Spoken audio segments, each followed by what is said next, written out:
ٹھیک ہے جی. اچھا اس کے ساتھ اب ہم کیا کر رہے ہیں میں آپ کو بتا دوں. تھوڑا سا میں نے ڈرائی فروٹ لیا تھا. ایک اور آپ کو آئیڈیا دے دیتی ہوں. ڈرائی فروٹ کو آپ نا کچا اوپر سے ایسے ہی ڈال سکتے ہیں. سمپل آپ نے اسٹریٹ اوے لیا, توڑا اور ڈال دیا. دوسرا آپ اس کو کڑکڑا سکتے ہیں گھی میں. تھوڑا سا آپ نے ڈالا ڈرائی وہ فروٹ. مزے کا نہیں لگتا, وہ کرسپی نہیں لگتا. سب کا الگ الگ ہے بالکل. دیکھیں الگ الگ ٹیسٹ ہے نا سب کا, کہ کسی کو وہ پسند ہے, کہتے ہیں جی ہمیں روسٹڈ چاہیے, رائٹ, ایسے ہوتا ہے. لیکن اس پہ یہ کریں گے کہ ناریل جو ہے نا وہ سب سے آخر میں ڈالیں گے, کیونکہ ناریل بڑی جلدی سے جل جاتا ہے فوراً سے. بالکل ایسا ہی. اور دوسرا یہ کہ یہ جو چاشنی ہے اس کو بھی آپ ریپلیس کر سکتے ہیں دودھ سے. ہاں, پانی کو جو ہے وہ آپ دودھ سے ریپلیس کر سکتے ہیں. ٹھیک ہے, اگر بریک لینا ہے تو لے سکتے ہیں کیونکہ ابھی ہمیں اس میں 5 منٹ لگیں گے. ٹھیک ہے. اچھا جی, تھوڑا سا یہ پانی ہمارا ہوگا. اس کے بعد آپ نے بسم اللہ یہ چاشنی جو ہے آپ نے اس کے اندر ڈال دینی ہے, اور اس کے بعد آپ نے اس کو ایسے کر کے ہلاتے رہنا ہے. ٹھیک ہے, ٹھیک ہے. بس چاشنی ہم نے اس میں ڈال دی ہے. چھوٹی سی بریک پہ جا رہے ہیں, واپس آئیں گے اور حلوہ بھی تیار ہوگا. ہمارے ساتھ رہیے گا. میں فاطمہ ہوں اور یہ میرا حسین ہے. بسم اللہ الرحمن الرحیم. واپس آ چکے ہیں ہم. محرم الحرام کی اسپیشل نشریات ہیں. آج ذکر کربلا ہوا ہے. تمام شہداء کربلا کا ذکر کیا ہے ہم نے, واقعات سنے ہیں, ان کے صبر و تحمل اور ان کی قربانیوں کا ذکر ہوا ہے. اس وقت اس سیگمنٹ میں میرے ساتھ موجود ہیں حمیرہ صاحبہ, جو کہ بہترین نسخے ہم کو بتاتی ہیں, ہماری صحت کے حوالے سے, ہماری اسکن کے حوالے سے ہمیں مستفید کرتی ہیں.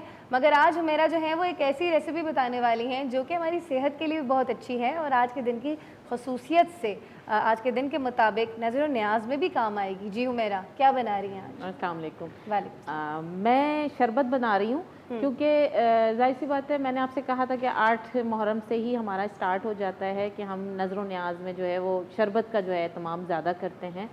تو شربت بنانے کا مقصد یہ ہے کہ ایک تو یہ بچے بہت ایزیلی پی لیتے ہیں, اور بچوں, میرے خیال سے جب ہم نیاز بانٹنے جاتے ہیں تو بچے سب سے پہلے آتے ہیں پینے کے لیے, اور اس طرح کی نیاز, نظر و نیاز کی طرف سب سے پہلے بچہ آتا ہے.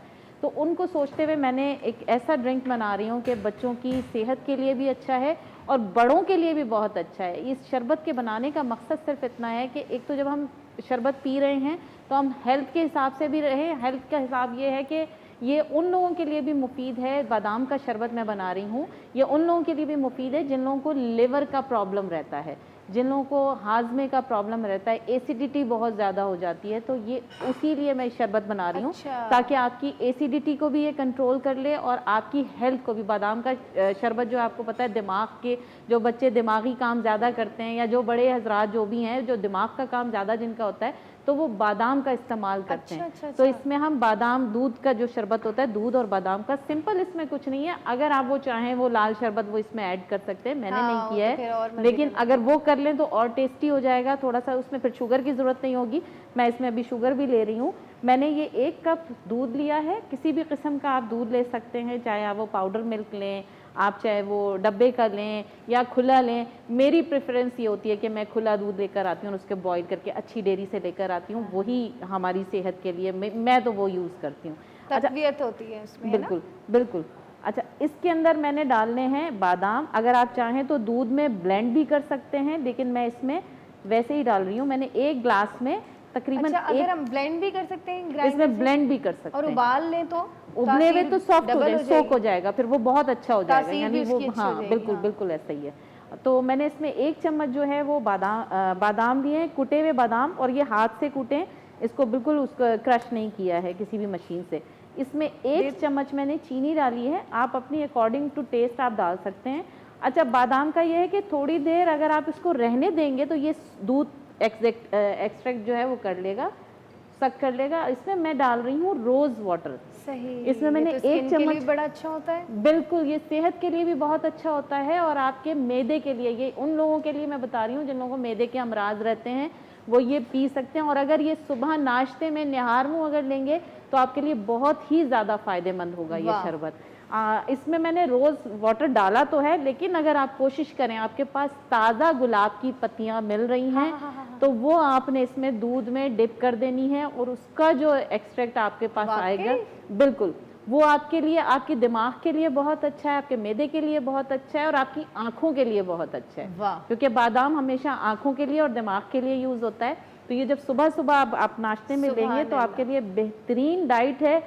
بڑوں کے لیے، جو لوگ ڈائٹ کر رہے ہیں ان کے لیے بھی بہت اچھا ہے. میرا جی گلاب کی پتیاں کہتے ہیں ہاضمے کے لیے بھی بہت اچھی ہوتی ہیں، ہے نا؟ معدے کا تعلق ہے اچھا، نا آپ لوگوں کو دیکھتی ہوں تو بھی یہ خیال آتا ہے، ویسے بھی میں آج کل بس کچھ ایسے ذہن میں خیالات چل رہے ہوتے ہیں کہ آپ دیکھیں اللہ تعالیٰ نے ہر چیز کے اندر الگ افادیت ڈالی ہے، الگ خوشبو، الگ ذائقہ، الگ افادیت. ہر چیز آپ کے جسم کے الگ حصے کے لیے کارآمد ہے نا. یہ خدا کی کیسی خدائی ہے، قدرت ہے. قدرت ایسی ہے. آپ بلیو کریں، اللہ نے ہمارے لیے علاج سے، مطلب بیماری سے پہلے علاج ہمارے لیے پہلے موجود ہے، لیکن اس کو ہمیں سمجھنے کی دیر ہے کہ ہمارے پاس اس کا علاج موجود ہوتا ہے، لیکن ہم اس سے دور ہوتے ہیں اور بہت سارے ایسے ڈاکٹرز کے پاس چلے جاتے ہیں جو کہ ڈائگنوز نہیں کر سکتے بیماریوں کو. تو میں یہ کہتی ہوں بیماری آنے سے پہلے آپ اس کی احتیاط شروع کر دیں. میرا ایک اور بات میں سوچ رہی تھی کہ کیونکہ مجھے مطالعہ کرنے کا بڑا شوق ہے، کتابیں پڑھنے کا، تو طب نبوی کی طرف میں تھوڑا سا آئی تھی، تھوڑا بہت میں نے پڑھا. سبحان اللہ، کیا ہی کہنے، اور کس طرح سے میرے آقا نے ہمیں بتایا اپنے ایک ایک جسم کے ایک ایک حصے کے لیے، جو آقا نے ہمیں بتایا کہ اس کے کیسے ہم علاج کر سکتے ہیں.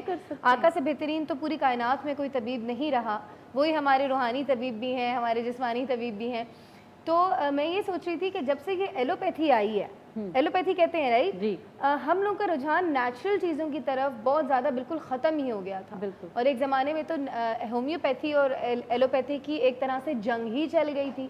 اب جب لوگ زیادہ پڑھے لکھے ہوئے ہیں اور عقل و شعور آیا ہے تو لوگوں کو پتہ چلا ہے کہ آرگینک چیز سے آپ لڑ ہی نہیں سکتے. کیونکہ دنیا جب بنی تھی تو میرے خیال سے قدرتی چیزیں ساتھ ساتھ آئی تھیں، تو اسی سے علاج ہوتا تھا. یہ تو بعد میں ماڈرنائز دور آتا گیا تو چیزیں بدلتی گئیں، لیکن حکمت کا تعلق دنیا بننے کے ساتھ ساتھ سے ہے.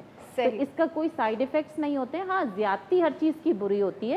آپ بیلنس لے کے آپ کوئی بھی چیز استعمال کریں، آپ کو فائدہ دے گی انشاءاللہ. سبحان اللہ، واقعی میرے اللہ کی ہر چیز میں قدرت ہے.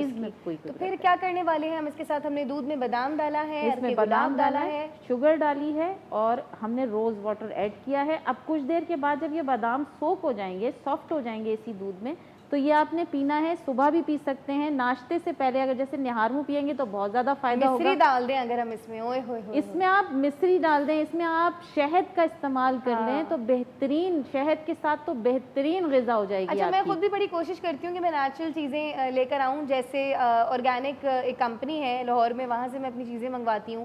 بیکنگ سوڈا، بیکنگ پاؤڈر، ہلدی میں نے اوریجنل منگوائی آرگینک، اس کی شکل ہی وہ نہیں تھی جو ہماری بازار والی. اگر آپ کو ہلدی لینی ہے آپ سبزی والے کے پاس جائیے، آپ کے پاس فریش ہلدی ان کے پاس موجود ہوتی ہے، ادرک کی طرح شکل ہوتی ہے اس کی. آپ اس کو فریش جیسے ہی کھانے میں ڈالیں گے. اور ایک موسم بھی ہوتا ہے اس کا. جی بالکل، موسم سردیوں میں زیادہ آتی ہے، اور اس کو اگر کھانے میں لیں گی تو آپ اس کا ٹیسٹ دیکھیے گا کہ ٹیسٹ بھی بہت زبردست ہوگا اور آپ کے فائدے کی چیز ہے وہ. بالکل.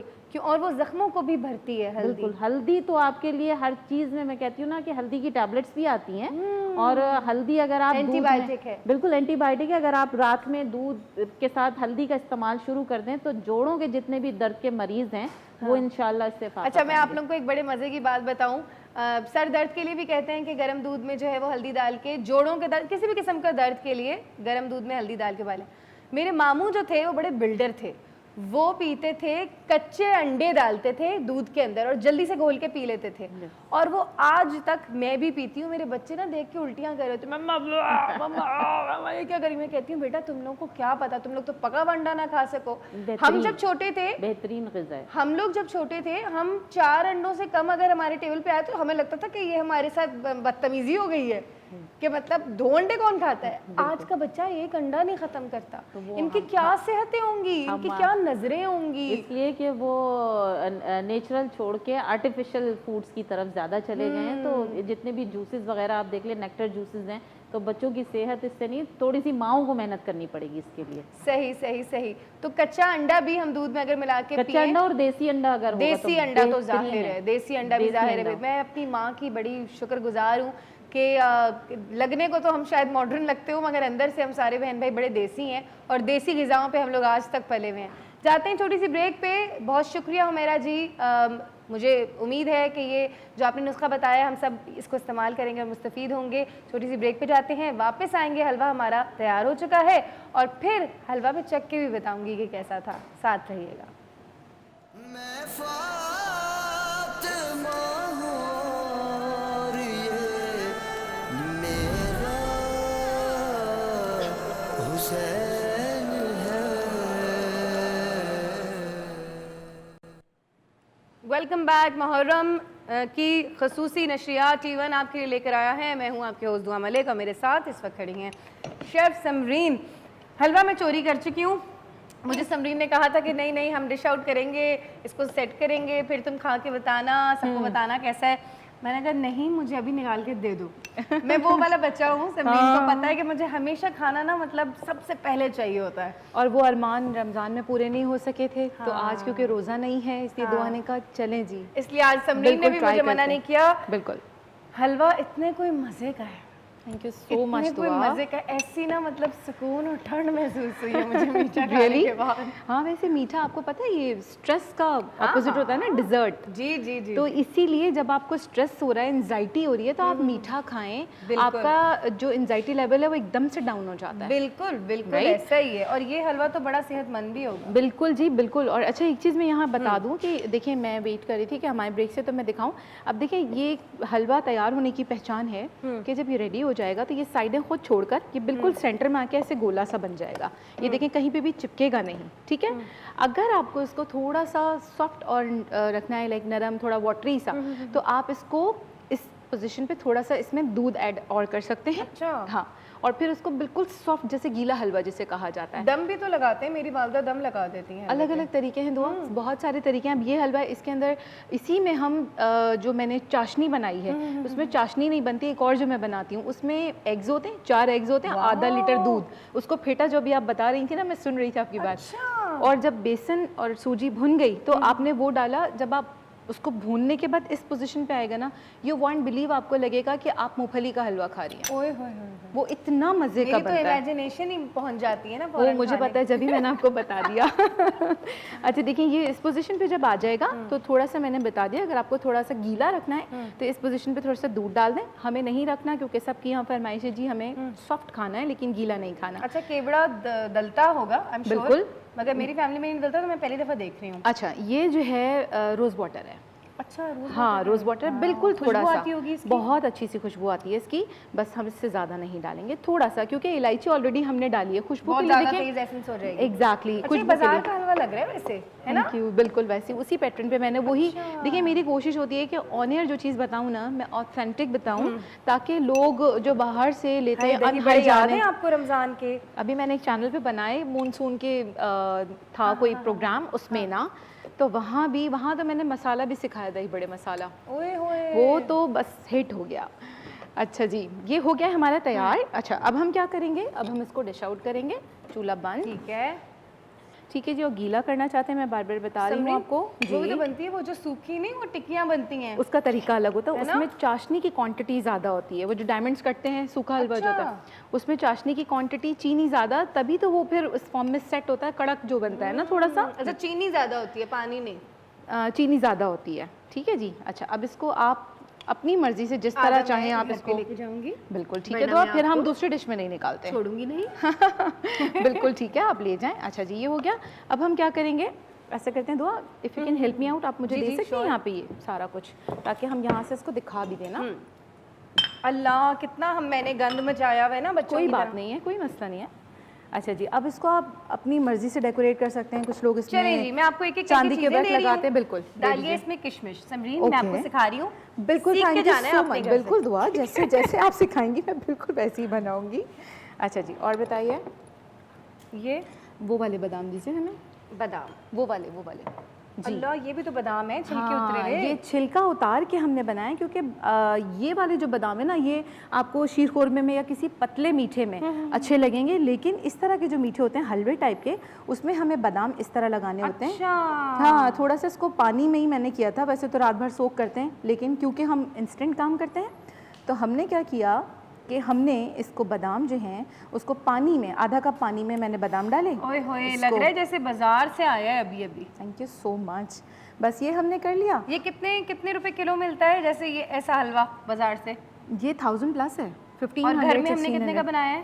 1000 کا 500 کا مشکل سے دیکھیں ڈپینڈ. پیچھے کا بزنس کر لیں کیوں نہیں دو آپ بالکل موسٹ کرتے ہیں نا. اچھا آپ اس میں یہ بھی کر سکتے ہیں, دیکھیں اس کو جتنا لیوش بنانا چاہیں آپ اس کے اندر جو چیز لائیے پلیز. اب مجھے وہ کھوپرا دے دیں. کھوپرا آپ اسکپ کر سکتے ہیں لیکن کھوپرا سا بالکل ڈالنا ہے. آپ سوکھا دودھ ڈالیں گے, ٹھیک ہے جی. یہ آپ نے کھوپرا اسپرنکل کر دیا اس کے اوپر, ٹھیک ہے. اچھا یہ سافٹ اگر آپ کو چاہیے نا تو اس کو آپ ڈش میں پورا لگا کر, اور اس کے جیسے دعا کہتی تھی ڈائمنڈز, لیکن یہ بہت زیادہ سخت نہیں ہوں گے, اس پوزیشن پہ بھی یہ ہو سکتے ہیں, ٹھیک ہے. اب مجھے لاسٹ میں وہ دے دیں دودھ جو ہمیں, ہاں جی سوکھا دودھ جو ہمیں کھوئے کا فلیور دے گا. میں نے اس میں کچھ بھی نہیں ڈالا. آپ اس میں 1 ٹیبل اسپون پانی ڈالیں گے اور اس کو تھوڑا سا گاڑھا کر کے جگہ جگہ ویسے بھی ڈال سکتے ہیں سمرین. ہاں میں ویسے ہی ڈال رہی ہوں نا, دیکھیں یہ دیکھیں اس طرح کر کے آپ نے جب یہ گیلا ہوگا تو میں نے گیلا ابھی اس کو نہیں کیا ہے, چوٹیاں بنا دینی ہیں بس. ہاں ایسے ایگزیکٹلی پہاڑ کی چوٹیاں میں استعمال کرتی ہوں نا, میرے الفاظوں کا چناؤ چیک کیا. بس یہ ہو گیا. لاسٹ میں جو ہمارے پاس بادام بچے ہوئے تھے وہ بھی ہم اس پر ڈال کے اس کو ختم کر دیتے ہیں. بس یہ تھی ہماری آج کی حلوے کی ریسیپی. بیوٹیفل. پستے بھی بچے ہوئے ہیں, سارے ڈال دیتے ہیں ہم تاکہ بڑا اچھا مزیدار سا ہمارا حلوہ تیار. ڈالیں گے نا سمرین, اوہ یس لائیے اخروٹ دے دیں. دیکھیے میں کتنی اچھی ہوں, آپ کو یاد بس دعا کے لیے حلوہ رہ گیا ہے نا, اس میں ہم ڈال دیتے ہیں اس میں, ٹھیک ہے. دعا آپ کے لیے اخروٹ بچا لیے نا میں نے, وہ ڈال دیں گے, ٹھیک ہے جی. بھی اخروٹ ہوں. سیم ہم یوسف زمین کے ساتھ کھانا بنانے میں بڑا مزہ آتا ہے ویسے, ہے نا. خواتین بھی عموماً گھروں میں کوئی ایسی گنی چنی ہوتی ہیں, جیسے کچھ دیورانیاں جٹھانیاں ہوتی ہیں یا 2 بہنیں ہوتی ہیں جن کو کچن میں نا باتیں کرنے کا بڑا مزہ آتا ہے کھانا بناتے ہوئے. ہمارا حلوہ ریڈی ہو چکا ہے. بالکل جی ریڈی ہو چکا ہے. بس میرا اگر آپ ہاتھ نہیں روکیں گی میں ڈالتی چلی جاؤں گی اس میں چیزیں. میں آپ کا ہاتھ روک دیتی ہوں. بالکل ٹھیک ہے, یہ ہمارا حلوہ تیار ہے. خوبصورت ڈش لگ رہی ہے یہ. جاتے ہیں چھوٹی سی بریک پہ, واپس آئیں گے, کہیں نہیں جائے گا, ہمارے ساتھ رہے گا. بہت شکریہ شیف سمرین. ویلکم. میں فاطمہ ہوں اور یہ میرا حسین ہے.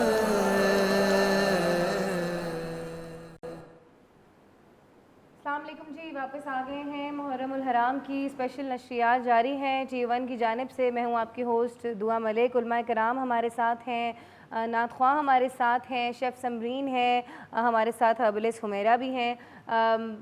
جب بات آتی ہے ثانیہ کربلا کی تو سب سے پہلے میں آپ لوگوں کو یہ کلیئر کرنا چاہتی ہوں کہ کیونکہ میں بھی اسی معاشرے میں رہتی ہوں اور بہت سارے لوگوں کو دیکھتی ہوں جو یہ کہتے ہیں کہ غم حسین پہ رونا نہیں چاہیے, شہادت حسین پہ رونا نہیں چاہیے.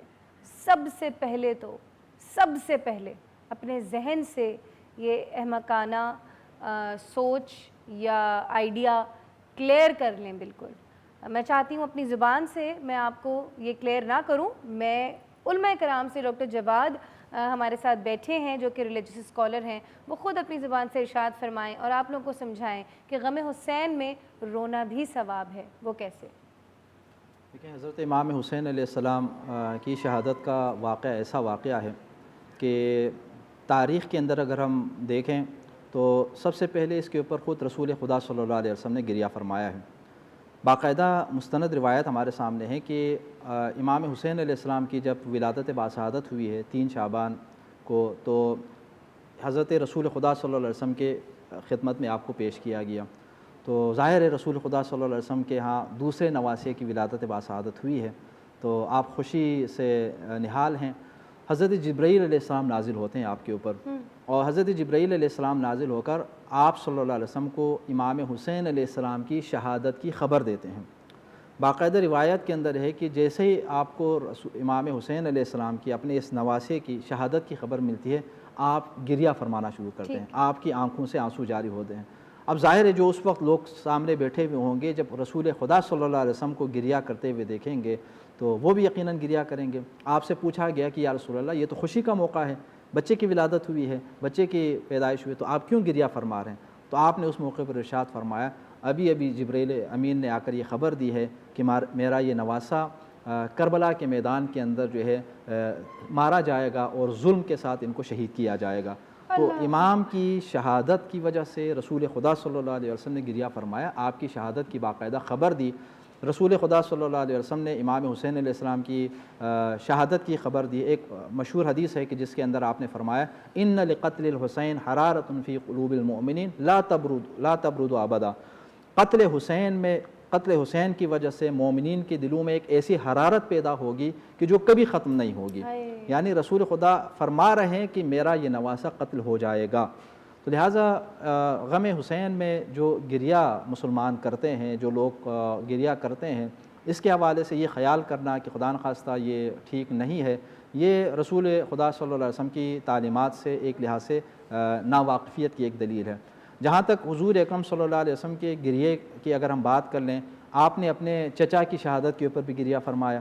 حضرت جناب امیر حمزہ جب جنگ احد کے اندر آپ کی شہادت ہوئی, مظلومانہ شہادت ہوئی, آپ کے ساتھ جو سلوک کیا گیا آپ کے لاشے کے ساتھ, جنازے کے ساتھ, وہ بھی تاریخ کے اندر واضح ہے. تو اس مظلومیت آپ کی چونکہ اولاد نہیں تھی جناب حمزہ کی, تو رسول خدا گریہ فرماتے ہیں. اور مدینہ کے اندر اور بھی بہت سارے شہید ہو گئے تھے, 70 کے قریب. تو تقریباً باقی شہداء کے گھروں سے رونے کی آوازیں بلند ہو رہی تھیں. آپ نے فرمایا کہ میرے چچا کے اوپر کوئی رونے والا نہیں ہے. تو اس وقت محلے کی باقی جو خواتین ہیں وہ اپنے اپنے شہداء کو بھول کر رسول خدا کے چچا کے شہید کے اوپر جو ہے وہ گریہ کرنے کے لیے وہاں پر جمع ہو جاتے ہیں ان کے گھر میں. اسی طرح رسول خدا صلی اللہ علیہ وسلم کے جو فرزند ہیں حضرت ابراہیم علیہ السلام, حضرت ابراہیم کی جو حضرت ماریہ قبطیہ سے آپ کی ولادت ہوئی تھی, تو تقریباً بہرحال اللہ رب العزت کی مصلحت تھی. صرف 18 مہینے کے تھے, 18 مہینے کے تھے. اللہ تعالیٰ نے اپنے مصلحت کی بنیاد پر ان کو اٹھا لیا, اور ان کی وفات جب ہوئی ہے, رحلت ہوئی ہے, تو آپ صلی اللہ علیہ وسلم نے گریہ فرمایا ہے. بعض صحابہ کرام نے حیرت سے پوچھا کہ یا رسول اللہ آپ بھی گریہ فرما رہے ہیں؟ تو آپ نے اس موقع پر یہی فرمایا تھا کہ عطوفت ہر باپ کے دل میں ہوتی ہے, ہر انسان کے دل میں ہوتی ہے. تو اس لیے اپنے کسی عزیز کے اس دنیا سے جانے پر گریہ کرنا انسان کی طبیعت کا ایک حصہ ہے. اور ظاہر ہے جہاں ہمارے اپنے عزیز و اقارب ہیں, ان سب سے بڑھ کر ہمیں اہل بیت اطہار علیہ السلام عزیز ہیں. رسول خدا صلی اللہ علیہ وسلم کا گھرانہ ہمارے لیے عزیز ہے. آپ کے گھرانے کے اوپر اگر کوئی ظلم و ستم ہو تو ہم اپنے لوگوں کے اوپر تو گریہ کریں, رسول خدا صلی اللہ علیہ وسلم کے گھرانے کے اوپر پہنچنے والے مصائب کے اوپر جو ہے ہم کیسے اس سے بے نیاز رہتے ہیں, کیسے گریہ نہ کریں, کیسے ہماری آنکھوں سے آنسو نہ بہے. عام طور پر یہ واقعہ ایسا ہے کہ اس واقعے کو آپ کسی بھی انسان کے سامنے, چاہے مسلمان نہ بھی ہو, میں نے کل کے پروگرام میں بھی آپ کے سامنے عرض کیا, کوئی مسلمان نہ بھی ہو, کسی بھی انسان کے سامنے کہ جس کے سینے میں دل ہو, اگر آپ بیان کریں گے تو اس کی آنکھوں سے آنسو جاری ہوں گے. حضرت علی اصغر علیہ السلام کے ساتھ یہ سلوک کیا گیا, 6 مہینے کا بچہ ہے, ان کے ساتھ یہ. تو لہٰذا حضرت امام حسین علیہ السلام کے غم میں گریہ کرنا ایک لحاظ سے باعث اجر اس لحاظ سے بھی ہے کہ جب بھی یہ غم حسین ہوتا ہے تو ہمیں مقصد حسین یاد آتا ہے, کہ ہم امام حسین علیہ السلام کا وہ مقصد ہمارے ذہنوں کے اندر آ جاتا ہے کہ امام نے کس مقصد کی خاطر قربانی دی تھی. ٹھیک ہے, ایک تو یہ جی ہاں شریعت بچانے کے لیے, دین بچانے کے لیے. تو اللہ تعالیٰ نے قرآن کریم کے اندر جو تمام صاحبان ایمان سے فرمایا نا, کہ حضور اکرم کو مخاطب کر کے اللہ نے فرمایا قل لا اسألکم علیہ اجرا الا المودۃ فی القربى, اے حبیب آپ ان لوگوں سے فرما دیجئے کہ میں تم سے کوئی اجر رسالت طلب نہیں کرتا سوائے اس کے کہ میرے قرابت داروں سے محبت کر لیں, مودت کر لیں. تو رسول اکرم صلی اللہ علیہ وسلم کے قرابت داروں میں کون ہیں؟ امام حسین علیہ السلام رسول اکرم کے قرابت دار ہیں یا نہیں ہیں؟ آپ کی اولاد ہیں. رسول اکرم صلی اللہ علیہ وسلم کے اتنے قریب کہ آپ ان سے اتنی محبت فرماتے کہ اپنی زندگی کے اندر آپ ان کو, امام حسن اور امام حسین علیہ السلام کو اپنے دوش مبارک کے اوپر سوار کر کے آپ مدینے کی گلیوں کے اندر آپ پھرتے تھے. امام حسین علیہ السلام سے آپ اتنی الفت محبت فرماتے تھے کہ روایات کے اندر باقاعدہ یہ ہے, سیرت کی کتابوں کے اندر بھی آپ کو یہ ملے گا, رسول خدا صلی اللہ علیہ وسلم سے امام حسین علیہ السلام بچے تھے, بچپن میں جس طرح بچوں کا ایک مزاج ہوتا ہے, آپ فرماتے کہ نانا جان باقی جو بچے ہیں محلے کے وہ اپنے اپنے ناقوں کے اوپر, اپنے اپنے اونٹوں کے اوپر سوار ہو رہے ہیں, تو میرا بھی دل کرتا ہے, ہمارا بھی دل کرتا ہے کہ ہم بھی سوار ہو جائیں. تو رسول خدا صلی اللہ علیہ وسلم گھر کے اندر تشریف فرمایا, تو ظاہر ہے وہاں پر تو ناقے کو نہیں لایا جا سکتا, تو آپ نے فرمایا میں ابھی تمہارے لیے ناقہ بن جاتا ہوں. آپ صلی اللہ علیہ وآلہ وسلم امام حسن علیہ السلام اور امام حسین علیہ السلام کے لیے ناقہ بن جاتے ہیں, اور امام حسن علیہ السلام امام حسین علیہ السلام آپ کی پشت کے اوپر سوار ہوتے ہیں. پھر امام حسین فرماتے ہیں کہ باقیوں کے ناقے تو چلتے ہیں, وہ باقاعدہ چکر, تو حضرت رسول خدا صلی اللہ علیہ وسلم باقاعدہ گھر کا چکر لگاتے ہیں امام حسن اور امام حسین کو. پھر روایت میں یہاں تک بھی بات ملتی ہے کہ باقی ناقے جو ہے وہ آواز بھی نکالتے ہیں, حضور اکرم صلی اللہ علیہ وسلم امام حسن اور امام حسین علیہ السلام کو خوش کرنے کی خاطر آواز بھی نکالتے ہیں. تو اس سے رسول خدا کی اپنے نواسوں کے ساتھ جو محبت ہے، جو الفت ہے، اس کا اندازہ ہوتا ہے۔ بے شک، تو جس کے دل کے اندر رسول خدا کی محبت ہے، اس کے دل کے اندر یقیناً امام حسین علیہ السلام کی محبت ہوگی۔ صحیح۔ اگر رسول خدا اپنے نواسے کے مصیبت کو سن کر، ابھی وہ مصیبت کا واقعہ پیش نہیں آیا، اس کو قبل از وقت سن کر اگر آپ گریہ فرما رہے ہیں تو یہ واقعہ ہو چکا، ہم کیوں نہ گریہ کریں؟ بے شک، بہت خوبصورتی سے سمجھایا آپ نے ڈاکٹر صاحب ہمیں۔ میرے تمام مہمانوں کا بہت شکریہ۔ یہاں پہ نشریات کو اختتام دیتے ہیں۔ یاد رہے کہ کربلا کا واقعہ ہمیں جو جو سبق سکھاتا ہے، ہمیں ان سارے اسباق کو اپنے دلوں میں اتارنا ہے، ان سارے شہداء کے کرداروں کو اپنے کردار میں شامل کرنا ہے۔ میری ماؤں سے، ایون باپوں سے بھی یہ درخواست ہے کہ خدارہ کربلا کے واقعے کو، تمام کرداروں کو اپنے بچوں کے کرداروں کے اندر کسی طریقے سے ڈالنا شروع کریں، ان کو بتائیں، ان کو سمجھائیں، ان کی ڈیلی ایسی ایکٹیویٹیز کرائیں کہ ان کو اہل بیت سے محبت اور انسیت۔ لاش پہ ایک ماہ ہے نو اگر، ایک ماہ ہے نو اگر،